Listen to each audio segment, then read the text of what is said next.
Welcome to the unboxing Macbook Air.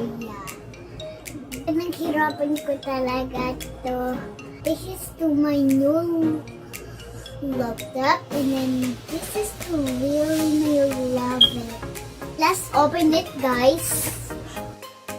Wow, and then we need to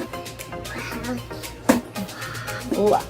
This is the chargers, the laptop charger, anti-kid card. Oh wow, some stickers. Oh, this is all at the picture with the laptop. I don't know this. I know one ticket card. I will show them the laptop. Let's put it in there. And let's go open it. Wow, this is too beautiful. This is the laptop. Did you see Vladay? This is too expensive. Oh, it's good charge. This is unboxing new laptop. Please like the surprise. Thank you for watching. Don't forget the surprise. Click the I button and then goodbye.